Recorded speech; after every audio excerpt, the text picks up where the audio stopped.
Yes વિદ્યાર્થી મિત્રો, chapter number 2 ના ઓરિએન્ટેશન ની અંદર શરૂઆતમાં અમુક તમને બાબતો કહેવાનું છે. એની પહેલા કહી દઉં કે આ ચેપ્ટર ની અંદર વિદ્યાર્થી મિત્રો ઓલમોસ્ટ આપણે જે અભ્યાસ કરી પાછળના વર્ષના પેપરનો, અગાઉના વર્ષનો પેપરનો અભ્યાસ કરીએ તો એવું જાણવા મળ્યું છે કે આ ચેપ્ટરમાંથી યસ અથવા તો પ્રથમ કસોટી અથવા તમારી એકમ કસોટીની અંદર આ ચેપ્ટરમાં સારા એવા પ્રમાણમાં 5 ગુણના પ્રશ્નો આવી શકે છે. એટલે શરૂઆતમાં તમને અમુક વસ્તુ ખબર હોવી જોઈએ અને કદાચ કોઈ પણ વિદ્યાર્થી પાસે એમ હોય કે સાહેબ મારા પાસે બ્લુપ્રિન્ટ રહેલી છે, તો હું ચેતવણી આપી દઉં કે બ્લુપ્રિન્ટ આધાર તમે લઈ શકો છો, પણ બ્લુપ્રિન્ટ ઉપર સંપૂર્ણ આપણને નિર્ભર રહેવાનું નથી.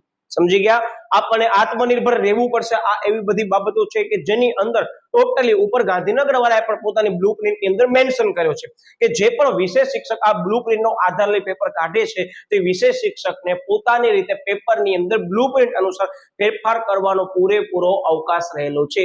એની મંજૂરી વિદ્યાર્થી મિત્રો બોર્ડ વાળાએ પણ કહી દીધી છે. એટલે કદાચ તમને એવું લાગતું હશે સાહેબ મારા પાસે બ્લુપ્રિન્ટ છે હું એ પ્રમાણે જ કરીશ, હા તમે આધાર લઈ શકો છો, પણ ટોટલી એના ઉપર આધાર ન રાખજો.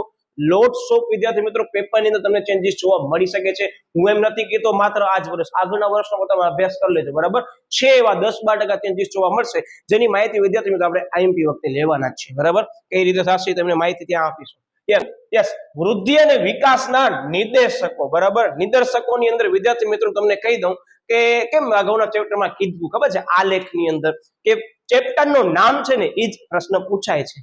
હવે તમે કહેશો સાહેબ આ ચેપ્ટરમાં કંઈક આવું રહેલું છે? હા વિદ્યાર્થી મિત્રો રહેલું જ છે. વૃદ્ધિ અને વિકાસ આ જે વસ્તુ છે વિદ્યાર્થી મિત્રો તમારા પેપરની અંદર આ યુનિટની અંદર પૂછાશે જ. હવે તમે કહેશો સાહેબ આ કઈ રીતે તમે કહી શકો છો? તો વિદ્યાર્થી મિત્રો આ એમનેમ ઓરિએન્ટેશન સિરીઝ મેં નથી બનાવી, તમને બધાને ખ્યાલ નહોતો કીધું. આપણી ચેનલની અંદર અગાઉના વર્ષના ફાસ્ટ ટ્રેક રિવિઝન સિરીઝના વિભાગ A અને વિભાગ B ના માત્ર વિદ્યાર્થી મિત્રો 2 વિડીયો મેં મૂક્યા હતા. એ તમે માત્ર દરેક વિડીયો જોજો અને તમારા સામે રહેલો બોર્ડના પેપરનો અભ્યાસ કરજો એ વર્ષનો, એટલે તમને ઓટોમેટિક આઈડિયા આવી જશે કે એનામાંથી એક એક બોલાયેલો શબ્દ કેટલા વિદ્યાર્થીઓને કામ આવ્યો છે અને કેટલા લોકોએ આપણી કોપી કરવાની કોશિશ કરી છે પણ આપણા જેવું કન્ટેન્ટ નથી આપી શક્યા. તો વિદ્યાર્થી મિત્રો એ ઘણા બધા વિદ્યાર્થીઓને લાભ તો થયા જ છે. એટલે આ વસ્તુ તમને એમ લાગશે કે સાહેબ તમે કેમ ગેરંટી સાથે કહી શકો છો? તાની પાછળ ઘણા બધા કારણો જવાબદાર છે. આ બધી વસ્તુ અત્યારે આપણે ચર્ચા કરવા નથી માંગતા, પણ તમે મારા ઉપર વિશ્વાસ મૂકશો ને વિદ્યાર્થી મિત્રો, આ તમે શરૂઆતમાં જે વિડીયો જોઈ રહ્યા છો એને હું કહું છું ખાસ કે તમે છેલ્લે સુધી આ ચેનલ ઉપર વિશ્વાસ મૂકશો ને તો તમે બોર્ડની પરીક્ષા દઈને પાછા આવશો ને લોટ્સ ઓફ વિદ્યાર્થીઓને ફાયદા થશે. તમે જોઈ જ શકો છો આપણી ચેનલની અંદર વિડીયોની અંદર લોકો કોમેન્ટ પણ કરી છે કે કેટલા ઉપયોગી થયા છે પરીક્ષાના દિવસે. તો ખાસ વિદ્યાર્થી મિત્રો તમે મારા ઉપર વિશ્વાસ મૂકજો. હું તમારો વિશ્વાસ નહીં તૂટવા દો, પણ તમને વિશ્વાસ મૂકવો પડશે. મેં જે પ્રમાણે તમને વિડીયોની અંદર મેન્શન કરી છે આ બાબત ખાસ ધ્યાન રાખજો અને પોઈન્ટ આઉટ કરજો. તમને વર્કશીટ તમારા પાસે રહેલી હશે તો વર્કશીટનો ઉપયોગ કેમ કરવાનો છે બધી બાબતો મેં વિડીયોમાં માર્ગદર્શન આપ્યું છે. તમે એ રીતે તૈયારી કરશો એ ટોપિકની તો વિદ્યાર્થી મિત્રો અવશ્ય તમે ધારે હશે ને એનાથી પણ સારા ગુણ તમે મેળવી શકશો, બરાબર. કારણ કે આપણી ચેનલની અંદર ઘણા બધા વિદ્યાર્થીઓ રહેલા છે કે જેને થિયરી વિષયની અંદર બોર્ડની અંદર ગુજરાતની અંદર વિદ્યાર્થી મિત્રો બોર્ડની પરીક્ષામાં પૂરા ગુણ આવ્યા છે. હવે આ સ્ટેટમેન્ટ હું શા માટે કહી શકું છું? કારણ કે વિદ્યાર્થી મિત્રો મારા પાસે એવા લાઈવ એક્ઝામ્પલ છે અને લાઈવ એક્ઝામ્પલ સાથે આપણે વિદ્યાર્થી મિત્રો સમયને ધ્યાનમાં ચર્ચા પણ કરશું. જે વિદ્યાર્થીને પ્રશ્ન હશે કે સાહેબ આને કેમ તૈયારી કરી હતી, કેમ 100 ગુણ મેળવી શકાય એમ છે, તો બધી વસ્તુની માહિતી વિદ્યાર્થી મિત્રો પરીક્ષા સુધી અપડેટેડ વર્ઝનમાં તમને મળી જશે, બરાબર. ઓકે યસ, હવે આ ચેપ્ટરની અંદર કેમ તૈયારી કરવાની છે તો સૌથી પહેલા યસ સાહેબ આ તફાવત તમે જે કીધી અમે કમ્પલસરી કરશું. અને ઓપોર્ચ્યુનિટી શું છે? યસ સાહેબ આ તો તમે સમજી ગયા ને? બસ આટલો સેન્ટેન્સ તમારા માટે ઇનફ છે, બરાબર. તમે કોઈ પણ પેપરનો અભ્યાસ કરી ચેક કરી લેજો. આ એવું નથી કે માત્ર આ વર્ષ માટે છે. ઇવન કદાચ ચાલો તમે નેક્સ્ટ વર્ષની તૈયારી કરતા હશો ને તો પણ તમે એમ જ કહેશો અરે વાહ સાહેબ આ તો આવે જ છે.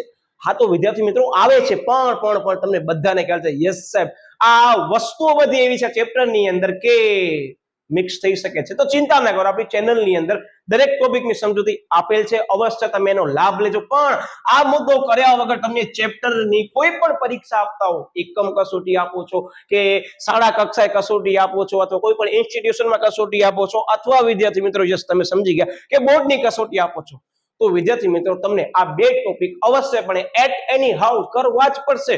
અને સિસ્ટમેટિકલી મેં વિદ્યાર્થી મિત્રો તમને સમજાવ્યા છે, ગભરાતા નહીં. પણ એ આખે આખા ટોપિકની અંદર કયા મુદ્દા ખાસ ફોકસમાં રાખવાના છે, એનામાંથી કેટલા પ્રશ્નો અગાઉના પરીક્ષામાં આવી ગયા છે, બધી સમજૂતી મેં ત્યાં કીધી છે. અવશ્ય તમે આનો લાભ લેજો. પછી તમને શરૂઆત ક્યાંથી કરવાની સાહેબ? તફાવતથી. તફાવત કયો?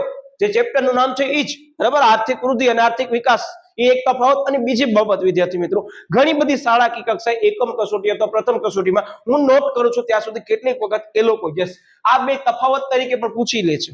તો અવશ્ય આપણને શાળાકીય કસોટી માટે આને તફાવત તરીકે લેવું પડશે, અથવા એકમ કસોટી આપતા હો તમે તો એનામાં તફાવત તરીકે લેવું પડશે. કેટલીક વખત શાળા કક્ષાએ આવું બની શકે છે, તો ખાસ આને નોટ કરજો. પછી માનવ વિકાસ આંક એટલે વિદ્યાર્થી મિત્રો HDI તમને કહી દઉં, આ માનવ વિકાસ આંક એટલે હ્યુમન ડેવલપમેન્ટ ઇન્ડેક્સ HDI, આના આંકડાકીય માહિતી પણ આપણને કરવાની છે. ખાસ ધ્યાન રાખજો, આની આંકડાકીય માહિતીમાં બે ક્વેશ્ચન આવે છે. HDI નો આંક 0 થી 1 ની વચ્ચે છે અને આનો આંક 1 થી મને કયો કોમેન્ટ કરીને તેની વચ્ચે છે. શું કામ ખબર છે? આ પ્રશ્ન પૂછાય છે. આની સમજૂતી ઓલરેડી મેં કવર કરી લીધી છે, પણ અત્યારે તમારા મગજની અંદર એક પ્રશ્ન હું મૂકીને જાઉં છું કે તમને જ્યારે પણ કરતા હો વિડીયો ની અંદર ત્યારે નોટ કરજો. આની આંકડાકીય માહિતી પૂછાય છે, કયો દેશ કયા ક્રમ ઉપર છે એ પણ પ્રશ્ન આવે છે. યસ, મર્યાદાઓ વિદ્યાર્થી મિત્રો આ ચેપ્ટર ની તમને તમામ કરવી પડશે. હવે આની અંદર મર્યાદામાં બધું આવી ગયું. તમને કહી દઉં, આર્થિક વૃદ્ધિની મર્યાદા હશે તો એ પણ, આર્થિક વૃદ્ધિ આર્થિક વિકાસની મર્યાદા કવર કરવાની છે. તેમજ વિદ્યાર્થી મિત્રો HDI PQLA એની મર્યાદા કરવાની છે. હું આટલો ગેરંટી સાથે કહી શકું છું કે તમામ મર્યાદા તમે કરશો ને વિદ્યાર્થી મિત્રો તો 2 ગુણ ની અંદર કામ આવે કે ના આવે, પણ 5 ગુણમાં અવશ્ય કામ આવશે, અથવા 3 ગુણમાં તમને અવશ્ય કામ આવી શકે છે. મર્યાદા વિદ્યાર્થી મિત્રો સમજી ગયા તમે, બરાબર? ઓકે, એક તો આવવાની સંભાવના પૂરી રહેલી છે, અધરવાઇઝ આને કવર કરી લેશે મુદ્દાની અંદર.